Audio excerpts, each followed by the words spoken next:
안녕하세요. 올데이 컴퓨터 학원입니다. 자, 이제 2번 한번 해볼게요. 2번 같은 경우에는 입사일과 주민등록번호 그리고 기준일을 가지고 이제 연차를 구하는 거예요. 그럼 연차를 구하려고 하면 당연히 기준일에서 입사일을 빼야겠죠. 지금 2016년 9월 2일이고 그리고 입사일이 2014년 3월 25일이니까 빼면 돼요. 그럼 바로 이가 나오지 않느냐라고 생각하겠지만 K1 빼기 2014년 3월 25일 즉 입사일을 빼면 892일이 나와요. 892일이 나온다는 거는 1로 나오는 거죠. 연이 아니라. 근데 우리는 연으로 구해야 되잖아요. 그러니까 2016년에서 2014년만 빼면 돼요. 우리가 그러기 위해서 써야 되는 게 뭐냐면 이어 함수예요. 는 이어 하세요. 이어는 어떤 함수냐면 연, 월, 일에서 연도만 뽑아내는 함수라고 보시면 돼요. 자, 그래서 기준일에서 먼저 클릭을 하시고요. 그럼 2016년 나오죠. 그러니까 여기다가 하지 말아야 될 건 K1 빼기 입사일을 바로 하시면 안 돼요. 그러니까 이어 함수에는 하나의 날짜만 들어가야 돼요. 자, 확인해 볼게요. 그럼 2016년 나오죠. 그럼 여기다 어떻게 해야 되나? 다시 빼기 한 다음에 또 이어 하시고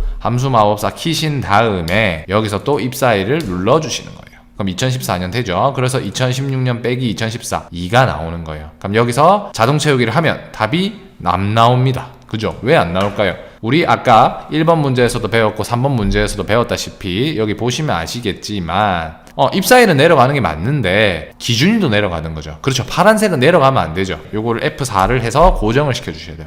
자, 고정시킨 다음에 자동 채우기를 하면 정상적으로 답이 나오겠죠. 자, 이 2번 문제가 이렇게만 끝나면 너무 쉽겠죠. 2번이 제일 어려워요. 그러면 이제 우리가 구하는 거는 연차란 말이에요. 연차만 구했어요. 근데 우리가 원하는 결과는 어떤 모양이냐? 요렇게 나와야 돼요. 2년차에 28살. 그럼 여기다가 우리가 뭘 붙여야 되냐? 이 연차와 가로를 붙여야 돼요. 그래서 여기다가 뒤에다가 이건 연차 가로 하면 되냐? 안 돼요. 왜? 자, 엑셀에는 대표적인 데이터 타입이 있는데요. 숫자와 그리고 문자가 있어요. 근데 숫자와 문자는 약간 기름과 물 같은 거예요. 절대 섞이지가 않아요.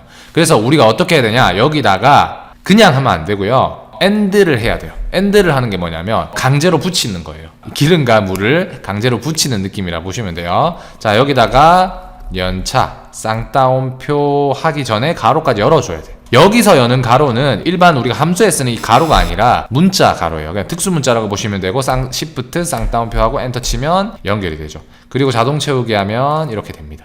그 다음 나이를 볼게요. 나이를 구하는 지금 공식이 뭐냐면 기준일 연도 마이너스 가로 열고 1900 더하기 주민등록번호 두 자리예요. 말 그대로 1900에다가 88년을 더해서 2016년 빼기 1988을 하면 나이가 나온다는 거죠. 그러면 우리가 2016년 아까 어떻게 구했어요? 이어를 써야 돼요. 근데 문제가 생겼어. 왜?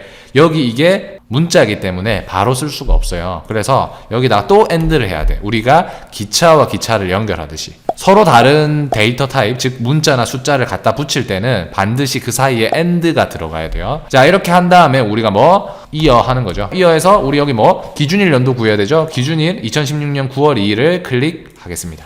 자, 그럼 2016년이 나왔어요. 그럼 여기서 뭘 빼야 되죠? 이 사람이 88년생이니까 1988을 빼줘야 돼. 근데 여기다가 내가 1988 하면 되느냐? 안 되죠. 왜? 그러면 밑에 애들도 다 1988로 빠질 거 아니에요. 지금 박한송, 이하임, 김진면 이 사람들은 81년생, 85년생인데 다 각자 빼야 되다 보니까 여기다가 가로 열고 1900 그리고 더하기 이제 주민등록번호 앞 두 자리를 더해줘야 되죠. 그럼 88을 더해야 되는데 88이 어디 있어요? 여기 있죠. 근데 이거는 88이 아니잖아요. 880621-123 별별별. 즉 이거는 88만 있는 게 아니라 다 있는 거죠. 그래서 이거를 그냥 클릭하면 당연히 더해지지가 않아요. 그래서 우리는 여기서 88만 추출해서 해야 되거든요. 그러기 때문에 여기다가 left 함수를 쓰는 거예요. left 함수는 뭐냐면 여기서 우리가 원하는 글자를 뽑아낼 수 있는 거. 어디서? 왼쪽에서. 왜 왼쪽에서? left 함수니까. left가 있으면 right도 있고요. 그리고 mid도 있습니다. left 써서 함수 마법사 킨 다음에 여기 880621-123에다가 마우스 클릭하시고요. 여기서 왼쪽에서 몇 글자가 필요해요? 우리가 1988을 만들기 위해서 두 글자가 필요하죠. 그래서 넘버 캐릭터 여기다가 2라고 적어주고 확인을 하면 88이 되는 거죠. 자, 이런 창 나오면 무조건 가로를 안 친 건데 이해해 주시면 자동으로 엑셀에서 가로를 쳐줄 겁니다. 확인하시면 자, 2년차 28살 나왔죠. 자, 그 다음 할 게 뭐예요? 마지막 가로 닫는 거야. 근데 그냥 닫으면 안 돼요. 이거는 함수에 대한 가로, 즉 우선순위에 대한 가로기 때문에 문자형 가로를 넣어 주셔야 되겠죠. 그래서 그냥 하면 안 되고요. AND 한 다음에 쌍따옴표 가로 닫고 쌍따옴표를 해주셔야 돼요. 그리고 엔터 한 다음에 자동 채우기 하시면 답이 안 나오네? 어디서 답이 안 나오냐? 보니까 여기. 아까는 이 K1을 우리가 고정했는데 지금 여기는 고정이 안 됐죠. 그래서 제일 위에 2년차 28살 가서 여기 K1을 F4로 고정하시면 됩니다. 자, 여기서 팁 하나 추가로 말씀드리면, 만약에 이렇게 첫 번째 건 잘 구해졌는데 그 다음 자동 채우기를 했을 때 에러가 나요. 그러면 대부분 고정을 잘못해서 일어나는 거기 때문에 보이실 거예요. 내가 뭘 잘못했는지 바로 캐치가 되거든요. 이런 식으로 해서 많이 풀어보시면 되세요. 그러면 2016년 3회 2급에서 함수 풀이는 다 끝난 거라고 보시면 됩니다.